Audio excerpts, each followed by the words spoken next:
C-42 concerning the personal information of Canadians on flights over the U.S.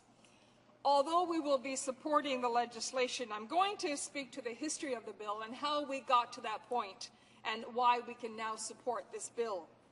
First, it should be noted that the way in which the government went about introducing this particular bill, as it is a practice of the government, which we've become all too familiar with, to either table legislation that it has no plans on following through with, or to introduce legislation that is serious, that it is not serious in following through with in such a way that it limits serious debate. The government waited until the last sitting day before the summer recess to introduce this bill, a move to avoid parliamentary scrutiny over these measures by leaving little time for debate. As it stands right now, the Aeronautics Act already allows for the disclosure of personal information by airlines to foreign states if the flight is landing within the foreign state.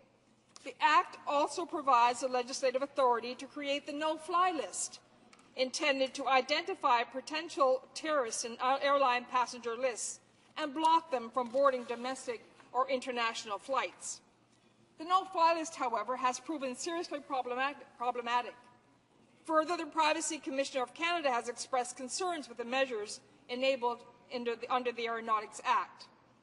The Privacy Commissioner has testified before committee that the Canadian government should ask the United States to quickly destroy information that it will be collecting on all airline passengers flying over the U.S., because there is nothing from preventing them from having that information from being shared with a wide-scale basis, both in the U.S. and abroad. The Privacy Commissioner has also noted that there is nothing in the new secure flight policy that precludes the Department of Homeland Security from sharing passengers' names, birth dates and genders, passport information, and travel itineraries with immigration and law enforcement authorities at home and abroad. This assessment of the policy contradicts the assertions of the Public Safety Minister, who told the Transport Committee that the information collected on Canadian passengers is intended to be used solely to protect aviation security. So it makes no wonder there, Mr. Speaker, that there are some issues here, some serious concerns when you have conflicting views, that given by the Minister and that what we're hearing from the Privacy Commissioner. By further changing the Act to force Canadian airlines to disclose personal information of Canadian passengers for simply flying over the United States, C-42 further endangers the privacy rights of Canadians. Maintaining public security, however, is important, and a balance must be achieved. Liberal Party members expressed this concern when the bill was referred to the Standing Committee on Transport, Infrastructure and Communities. Liberal members amended the bill in 3 specific ways.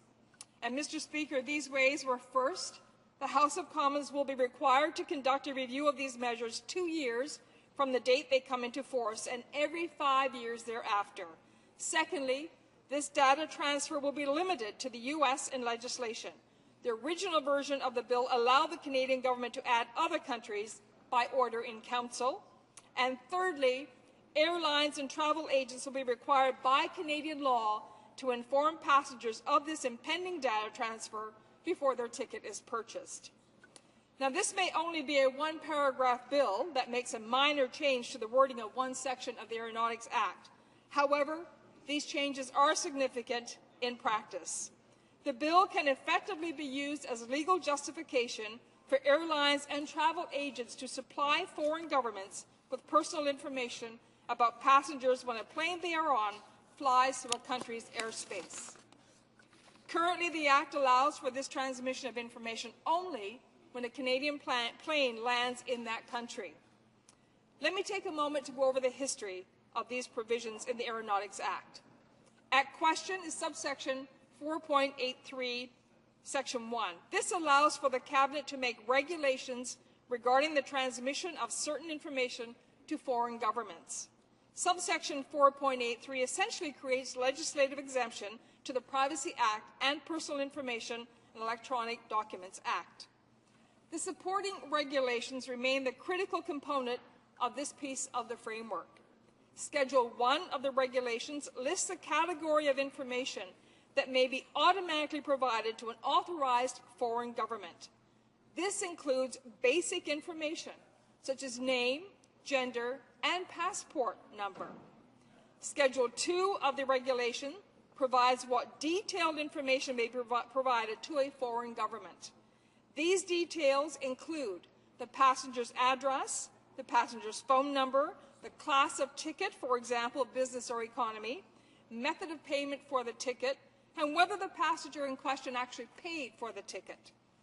The final schedule in these regulations, Schedule 3, lists the governments and agencies that are authorized to request or receive any of the information listed in either of the first two schedules. There is only one country and agency on the list, the United States and its Commissioner of Customs. The regulations in question, Mr. Speaker, here were introduced in 2001 during the 37th Parliament. Bill C-44 amended the Aeronautics Act to allow the transmission of this information to foreign governments. This was in response to new U.S. requirements for any plane landing inside that country. Subsequent U.S. legislation has required that any country provide their government with details of any passenger in a plane flying over the U.S. Not landing, Mr. Speaker, but actually flying over the U.S. The Liberal Party has very strong concerns about the erosion of Canadian sovereignty expressed in this bill. We also have very real concerns about the privacy of Canadians and about the ability of the government to conduct foreign affairs in a way that benefits Canadians. The balance between national security and personal freedom is a crucial balance for any government. And I, as well as my Liberal colleagues in the official opposition, am very concerned that Bill C-42 goes too far, hence the need for our amendments. For starters, this bill was not designed to protect the national security of Canadians. It was designed to transmit information to other countries for flights outside Canadian airspace. Once this information is in the hands of a foreign government, we cannot control what they do with it. In May of last year, Assistant Privacy Commissioner Chantal Bernier was speaking to the Transport Committee and said that the U.S. government, the only government currently authorized to receive this data, could keep the personal information of Canadians anywhere from 7 days to 99 years. She also stated that the U.S. can use that information for any purpose, even those not related to airline security, such as law enforcement. When the United States passed the Patriot Act in the aftermath of September the 11th, it caused concerns to many nations around the world. The Patriot Act allows the U.S. government unfettered access to and control of information about citizens from all over the world.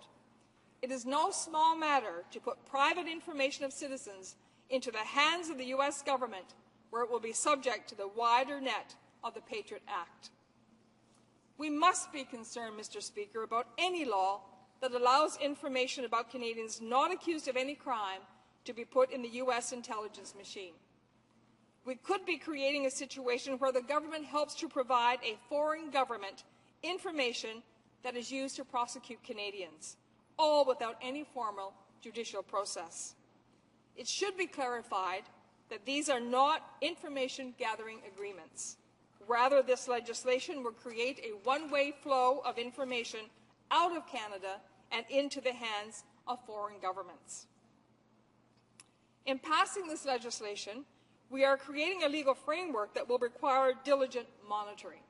And that's what's really important here, Mr. Speaker, is that we make sure that we exercise our right to ensure that Canadians are protected. And we're going to be able to do that, hopefully with the amendments that we're putting forward and that are now a part of this, but as well to make sure that we stay on top of this and to monitor very closely what is done over the course of the time. We must understand that in creating this legislation, we are opening the door for other countries to ask the same thing. We are saying publicly that we are willing to provide personal and private information about our citizens to other countries.